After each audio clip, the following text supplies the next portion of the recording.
इसलिए हमेशा कंपनी के उस वर्क पर फोकस कीजिए जिस वर्क के अंदर वो काम करके उसके अंदर में बढ़ोतरी दिखा रहा है।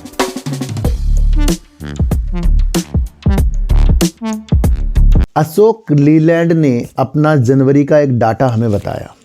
और उस जनवरी के डाटा में उसने ये कह दिया कि उसने 8% की बढ़ोतरी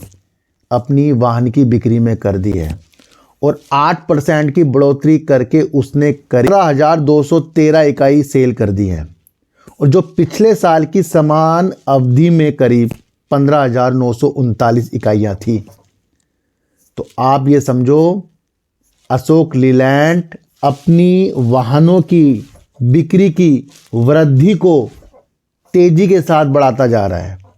कितनी इकाई बेची इसने, मतलब बिक्री कर ली है जनवरी तक, ये उसने बताया है 17,213 और पहले 15,939 थी इसी सेम तिमाही में। अब मध्यम और भारी वाणिज्यिक वाहन कंपनी बता रही है, मध्यम और भारी वाणिज्यिक वाहन जो इनके हैं उसकी जो बिक्री इन्होंने जनवरी के टाइम हमें बताई है वो की है इन्होंने 11,384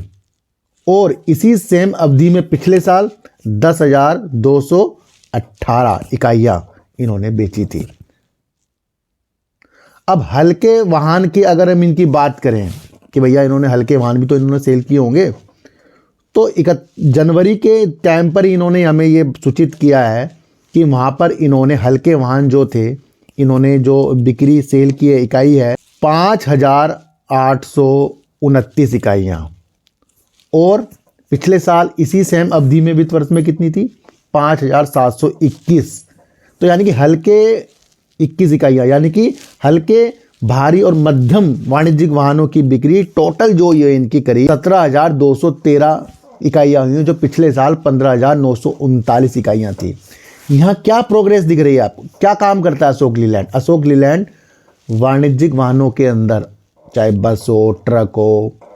अपना बस की चेसिस हो, हल्के भारी वाणिज्यिक वाहन हो,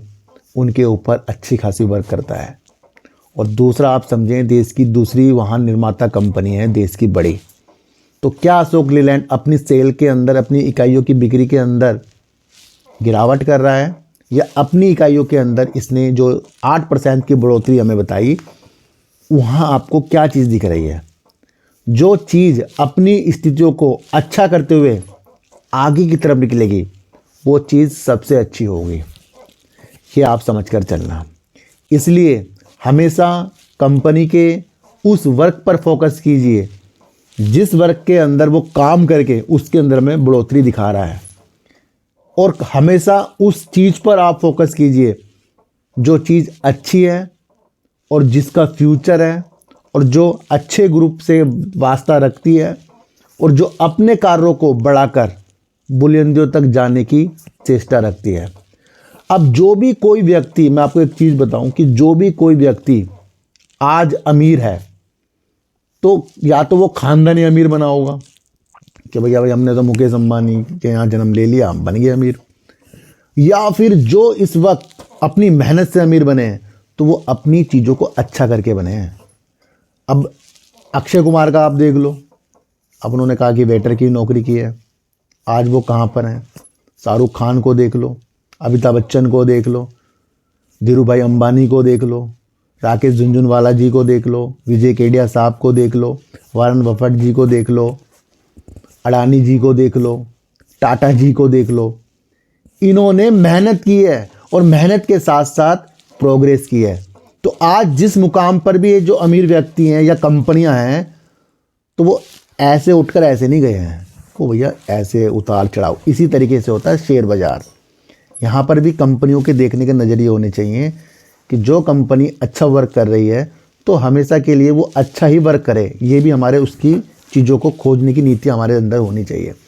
तो कभी भी भैया टिप्स में बिल्कुल मैं फिर मैं क्यों बता रहा हूँ बार बार, क्योंकि भैया सही भी कह रहा है ना भैया, टिप्स में नहीं काम करना है, किसी को ख़रीद बेचने की चीज़ें नहीं बतानी है। तो हम तो पहले ही न्यूज़ बेस्ड काम करते थे और आज हम वही काम कर रहे हैं। तो हमारा तो यही काम हमारे लिए अच्छा है कि जहाँ हम न्यूज़ को देख रहे हैं और न्यूज़ के साथ साथ हम आगे बढ़ने की सोच रहे हैं।